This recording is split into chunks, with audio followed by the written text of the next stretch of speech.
ঢাকার আগারগাঁওয়ের প্রতিরক্ষা ভবনের কাঁচের দেওয়াল ভেদ করে সকালবেলার আলো ঢুকছে। একটি মিটিং রুমে বসে আছেন কয়েকজন কর্মকর্তা। সামনে কয়েকটি নথি খোলা।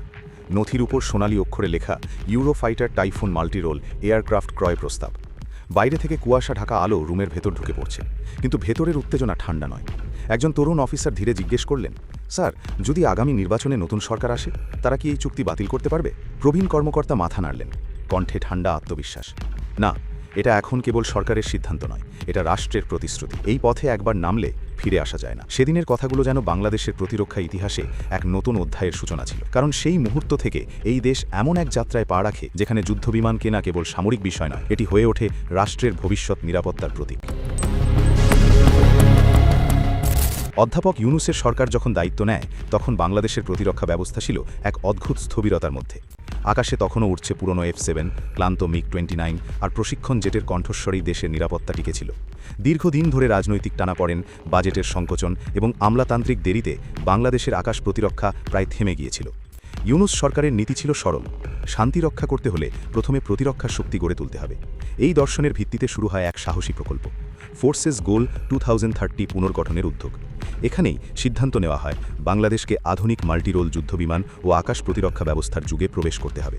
এরপরই শুরু হয় ইউরোপ, চীন ও তুরস্কের সঙ্গে দীর্ঘ আলোচনার ধারা। এর ফলেই জন্ম নেয় বাংলাদেশের সাম্প্রতিক ইতিহাসের সবচেয়ে গুরুত্বপূর্ণ প্রতিরক্ষা চুক্তিগুলোর একটি, ইউরোফাইটার টাইফুন ক্রয়ের সিদ্ধান্ত। এই চুক্তিকে অনেকেই এখনও শুধুমাত্র অস্ত্র কেনা মনে করেন, কিন্তু এটি আসলে ছিল বাংলাদেশের জাতীয় অবস্থান নির্ধারণের ঘোষণা। চুক্তিটি স্বাক্ষরিত হয় সরকার থেকে সরকার পর্যায়ে, অর্থাৎ এটি কোনো দলের কোনো সময়সীমার নয়, এটি বাংলাদেশের রাষ্ট্রীয় দায়বদ্ধতা। এই ধরনের চুক্তি একবার কার্যকর হলে তা হয়ে যায় সার্বভৌম প্রতিশ্রুতি, অর্থাৎ সরকার বদলালেও রাষ্ট্রের দায়বদ্ধতা বদলায় না। একজন কূটনৈতিক বলেছিলেন, এটা এমন এক স্বাক্ষর যেটা একবার দিলে মুছে ফেলতে পারবে না। এই স্বাক্ষর কোনো মন্ত্রীর নয়, এই স্বাক্ষর বাংলাদেশের। অতএব ভবিষ্যতে নির্বাচিত কোনো সরকার ক্ষমতায় এসে যদি বলে আমরা এই প্রকল্প বাতিল করতে চাই, তবে সেটি হবে শুধু একটি রাজনৈতিক উচ্চারণ, বাস্তবে কিছুই করা যাবে না। ইউরোফাইটার টাইফুন, জেট, JF-17 এই 3 প্রকল্পের প্রতিটি আন্তর্জাতিক আইনের অধীনে সুরক্ষিত। প্রতিটি চুক্তিতেই যুক্ত আছে আন্তর্জাতিক সালিসি ধারা, যেখানে উল্লেখ আছে বাংলাদেশ একতরফাভাবে চুক্তি বাতিল করলে সেটি গড়াবে আন্তর্জাতিক আদালতে। এই আদালত, যাকে বলা হয় London court of international arbitration, তার রায় সাধারণত সরবরাহকারী প্রতিষ্ঠানের পক্ষেই যায়। অতএব কোনো সরকার যদি চুক্তি ভঙ্গ করে, তাহলে দেশকে গুনতে হবে বিপুল ক্ষতিপূরণ। এই ক্ষতিপূরণ হতে পারে কয়েক হাজার কোটি টাকারও বেশি। অর্থাৎ যুদ্ধবিমান কেনা এখন আর কেবল সামরিক সিদ্ধান্ত নয়, এটি আইনি দায়বদ্ধতার ফাঁদে বাঁধা এক দীর্ঘমেয়াদী পথ। অধ্যাপক ইউনূস এই বিষয়টি খুব সচেতনভাবেই বুঝেছিলেন। তিনি এমনভাবে চুক্তি কাঠামো তৈরি করেছিলেন যাতে পরবর্তী কোনো সরকার রাজনৈতিক হঠকারিতা দেখাতে না পারে।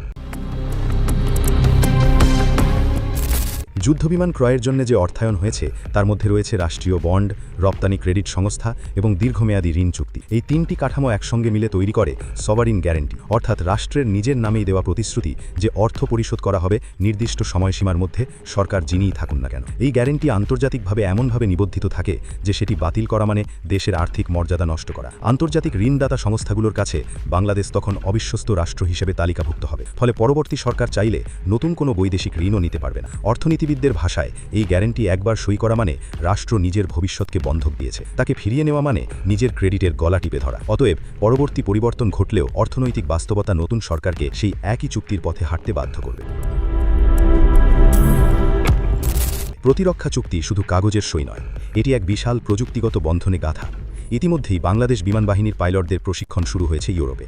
ঢাকায় স্থাপন শুরু হয়েছে নতুন রক্ষণাবেক্ষণ ও মেরামত কেন্দ্র, যেখানে বিদেশি প্রকৌশলীরা কাজ করছেন। এই কেন্দ্রগুলো একবার চালু হলে তা বন্ধ করা অসম্ভব, কারণ পুরো বিমান বাহিনীর যোগাযোগ, সফটওয়্যার, রাডার লিঙ্ক সবকিছু এর সঙ্গে জড়িত। যদি নতুন সরকার এসে এই চুক্তি থামিয়ে দেয়, তাহলে বিমান বাহিনীর পুরো সিস্টেম অকেজো হয়ে যাবে, প্রশিক্ষণ বন্ধ হবে, তথ্যগত তথ্য হারাবে, আর সবচেয়ে বড় কথা, জাতীয় নিরাপত্তা ঝুঁকিতে পড়বে। এই কারণেই মাস্তর বিশ্লেষকরা বলেন, একবার প্রযুক্তি বসে গেলে সেটাকে থামানো যায় না, যেভাবে সূর্য ওঠার পর আকাশ বন্ধ করা যায় না। এই যুদ্ধবিমান প্রকল্পে শুধু ইউরোপ নয়, চীন, পাকিস্তান ও তুরস্ক কোনো না কোনোভাবে যুক্ত। একটি প্রকল্প বাতিল মানে একসঙ্গে 4টি মিত্র দেশের সঙ্গে সম্পর্ক নষ্ট করা। ইউরোপিয়ান ইউনিয়নের কাছে বাংলাদেশের ভাবমূর্তি ক্ষতিগ্রস্ত হবে। চীনের সঙ্গে প্রতিরক্ষা সহযোগিতা থমকে যাবে। তুরস্কের মাস্তর প্রশিক্ষণ কার্যক্রম স্থগিত হবে। আর পাকিস্তানের প্রযুক্তিগত সহায়তা বন্ধ হয়ে যাবে। এর ফলে বাংলাদেশ আন্তর্জাতিক অঙ্গনে অবিশ্বাস্ত ক্রেতা রাষ্ট্র হিসেবে পরিচিত হবে। একজন প্রাক্তন রাজদূত বলেছিলেন, যে দেশ নিজের স্বাক্ষরের মর্যাদা রাখে না তাকে কেউই কৌশলগত অংশীদার হিসেবে দেখে না। এই কারণেই ইউনূস সরকারে নেওয়া এই চুক্তি এখন বাংলাদেশের পররাষ্ট্রনীতিরও স্তম্ভে পরিণত হয়েছে। এটি কেবল মাস্তর চুক্তি নয়, দূতাদাসিক বিশ্বাসযোগ্যতারও প্রতীক। নির্বাচিত সরকার ক্ষমতায় এসে যদি রাজনৈতিক কারণে এই চুক্তি বাতিল করতে চায়, তাহলে প্রথম ধাক্কা আসবে বাস্তবতা থেকে। এই প্রকল্পে ইতিমধ্যেই শত শত কোটি টাকার বিনিয়োগ সম্পন্ন হয়েছে। নতুন বিমান ঘাঁটি, প্রশিক্ষণ কেন্দ্র এবং প্রযুক্তিগত অবকাঠামো নির্মাণ শেষ পর্যায়ে। এই বিনিয়োগ বন্ধ করা মানে রাষ্ট্রের সম্পদ অপচয়।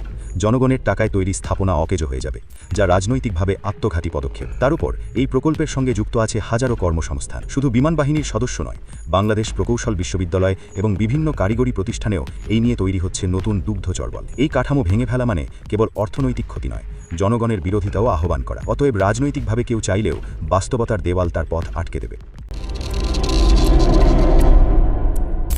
বিশ্বের অনেক উদাহরণেই দেখা যায়, রাষ্ট্রীয় প্রতিরক্ষা চুক্তি একবার স্বাক্ষরিত হলে তা প্রায় কখনোই বাতিল হয় না। ভারতের সরকার বদলা হলেও রাফাল চুক্তি বহাল ছিল। তুরস্ক আমেরিকার চাপ উপেক্ষা করে S-400 চালু করেছে। ইন্দোনেশিয়ায় সরকার পরিবর্তনের পরও রাফাল এবং KF-21 প্রকল্প অব্যাহত রয়েছে। এমনকি বাংলাদেশেও আগের সরকারের আদানি বিদ্যুৎ প্রকল্প পরবর্তী সরকার বাতিল করতে পারেনি, কারণ রাষ্ট্রীয় স্বার্থের প্রশ্নে রাজনৈতিক পরিবর্তন অর্থহীন হয়ে যায়। রাষ্ট্রের দায়বদ্ধতা দলীয় স্বার্থের চেয়েও বড়। অধ্যাপক ইউনূস এই বাস্তবতা জানতেন বলেই তার সরকারের সময় প্রতিটি চুক্তিকে এমনভাবে শক্ত কাঠামোয় বেঁধে দিয়েছেন, যাতে আগামী 20 বছরেও কোনো সরকার এই পথ থেকে সরে আসতে পারবে না। রাত গভীর, ঈশ্বরদীর আকাশে তখনও কুয়াশা ঝুলছে। রাডার ঘরে মৃদু আলো, স্ক্রিনে ভাসছে কয়েকটি সবুজ বিন্দু। এক তরুণ বিমান অফিসার চুপচাপ বললেন, স্যার, টাইফুনের প্রথম সিমুলেশন সফলভাবে শেষ হয়েছে। প্রবীণ অফিসার হেসে বললেন, ভালো করে মনে রেখো, এই শব্দটা কেবল ইঞ্জিনের নয়, এটা আমাদের ভবিষ্যতের প্রতিধ্বনি। বাইরে ধীরে ধীরে ভোর হচ্ছে, কুয়াশার আড়াল থেকে সূর্য উঠছে, আর ঈশ্বরদীর আকাশে ভেসে উঠছে এক নতুন দেশের প্রতীক। একটি রাষ্ট্র যে নিজের প্রতিশ্রুতি থেকে সরে আসবে না, যে জানে ইতিহাস একবার লিখলে তা মুছে ফেলা যায় না। এই কারণে অধ্যাপক ইউনূস সরকারে নেওয়া যুদ্ধবিমান কেনার সিদ্ধান্ত আজ বাংলাদেশের ইতিহাসে এক অবিনাশী অধ্যায়। এই সিদ্ধান্ত আর বাতিল করা সম্ভব নয়।